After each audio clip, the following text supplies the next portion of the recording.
we were flying high in the Championship at Brighton, and I remember I actually didn't want to go to the appointment, and I told the physio in the day I didn't want to go because I wanted to go home and play the PlayStation with the lads at football, and he told me if I wasn't going to go then it was going to cost the club, I think it was £1,500, so I ended up going, and then obviously a few days later I got the news, which was a big shock. Was that a routine thing, or was it something you'd picked up before? No, it was a routine thing. At Brighton they make us do it every 2 years, so that was my second season there and I hadn't had one done, so I went, and obviously the news came back, which wasn't good.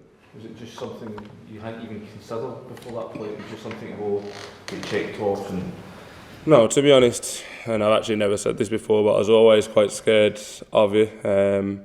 My dad had heart surgery when he was young.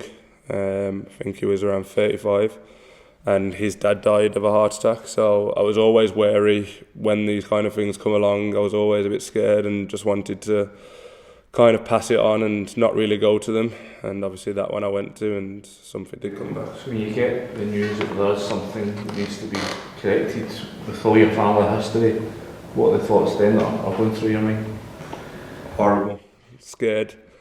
As I've said, I was 24 in a good stage of my career, and you get something like that back and your first worries are, what am I going to do? Football is all I know.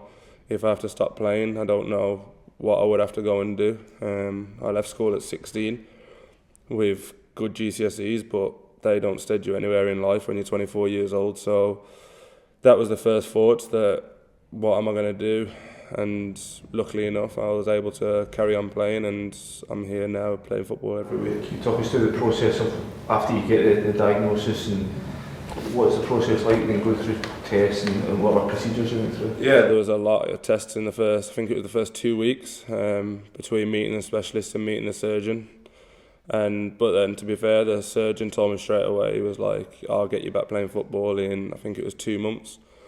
And then it was just longer, I had to wait, I think it was 6-7 weeks for the operation. And in that time they said I couldn't do anything at all, so I wasn't allowed in the gym, wasn't allowed to run, wasn't allowed to do anything. So we went on holiday a few times and waited.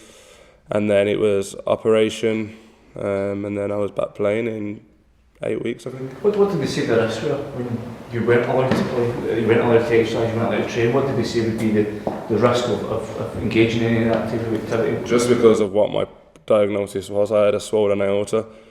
They didn't know if it was swollen or it had always been like that because there wasn't previous tests, but the volume that it was at a risk, the surgeon thought. And if that goes, then you die straight away, there's no coming back. If it collapses, you're dying. So he just didn't want to take the risk once he had seen me, that obviously it would come back and blow up in his face. So he just said, before you get the operation, just don't do anything. You must be so thankful that you went to that check. Yeah, definitely. And as I always say, I'm lucky. People make a big deal out of me because the word heart, I think, in football sounds like a big deal, but as I said, I was back playing football in 2 months. We've got like Jamie Murphy in this team that's had a knee operation and he won't play football for 9-10 months. So, but I just think it's the word heart straight away raises a lot of alarm bells. You were lucky that they found it in this campaign today to try and help others as well. Yeah, definitely. As soon as I got told that the campaign asked to speak to me and asked me to volunteer, I was obviously happy to help, and it's something that I've been through, so if I can help anyone else, then it's a pleasure for me to do. Conor, you also talked about the concerns, the hereditary concerns with your dad and stuff, but do you almost feel, or do you think the perception is, I'm an athlete, I'm a footballer, I'm immune to that? Do you think that's a perception out there?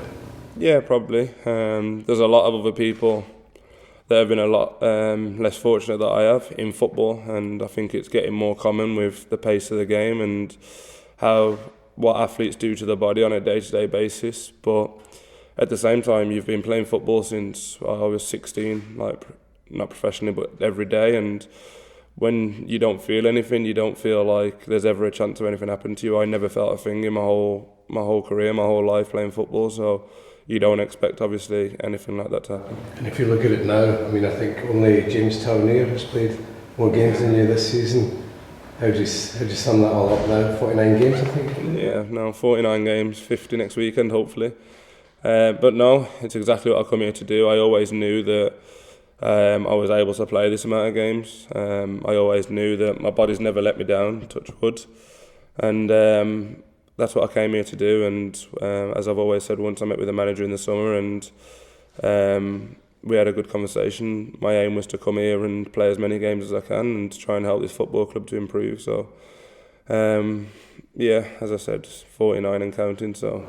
Do you see yourself as an inspiration? You know, you said you were scared, but what would your message be then if, you know, for other players to make sure they get the checks done and go on to do what you do, like you say, 49 games? Yeah, no, I don't even think for other players. I think it's for the whole association. I think the testing has to be done more often, and I said this at the time, but it has to be done. As I was lucky that Brighton do it every 2 years, their medical department to make sure the players do it every 2 years, but at other football clubs it doesn't have to be done, and the lower leagues and abroad, I don't know how often it has to be done, but I feel like it should be done yearly or every 2 years maximum, just to make sure.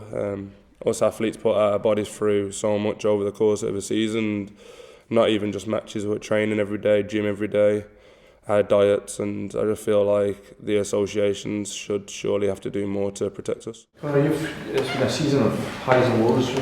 You reflect on what you've been through. How do you, respond to what goes on in the day-to-day life of a footballer and the results, losses, wins? How does that sort of impact on the way you look at it? Still similar. I've always been a sore loser and I don't like to lose at anything. But at the same time, it's put a lot into perspective, this and then having a child quite soon after. But now, if I go home after a loss, it hurts. But when you see your boy laughing, and it takes a lot of the pressure away, and then sometimes I'll look at myself and say, like the picture the other day, that was 2 years ago on the day of the Old Firm, and after the Old Firm, there wasn't a boy in the change room that wasn't hurting. But then when you reflect and a few days later or a week later you look back where 2 years ago, I remember it come up actually on my memories on my phone 2 years ago, there's a picture of me in the hospital bed. So when you look at it that way, obviously you see the perspective and how far you've come, but at the same time it doesn't mean I go home and think, oh, happy days we've lost today, because I'm just not that kind of person. Conor, you mentioned the Old Firm there. What did you make of the Malay post-match? It's football. And I just think the type of the game that it is and the atmosphere that's in the whole game, it probably boiled over a little bit more than it should have, but at the same time I don't think there was really much harm done. It wasn't like a big fight, it was a little bit of pushing between probably 20 players. Given those scenes and what happened at the end and the way that Celtic celebrated that result, is there an added determination when you play them again in a couple of weeks to sort of get one over on?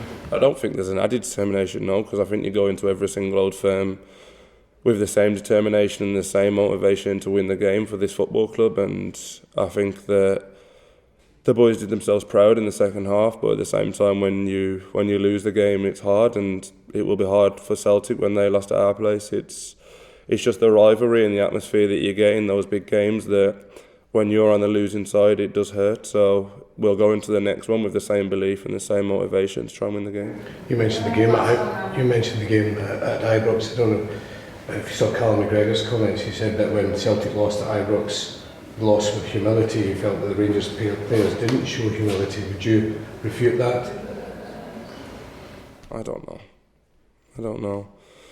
It's a question that you'll have to ask somebody else, because on the day they celebrated and obviously boys got involved and did whatever happened, but as I've said, there's 20 men. It wasn't like a massive brawl. I think it gets over exaggerated. It wasn't a fight, it was just we were hurting, they were obviously happy, and it just boiled over a little bit, but as I've said, it wasn't anything that police are going to have to get involved in. And just one final one on the post-split fixtures. We're approaching the post-split now.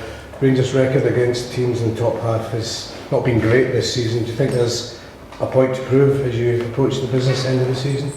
Yeah, we've got 5 more massive games. I think that after the Old Firm that we all had a chat and said that we wanted to treat these last 7 like we're still in contention, and that's not saying that we are, or that's not me sitting here and saying we are still in contention, but we just want to finish the season as well as we can, because we feel that overall we've done really well this season, and a few little blips over the season have let us down. So if we can go finish the season as strongly as possible, then at least it gets remembered as a positive season rather than getting remembered as a negative season.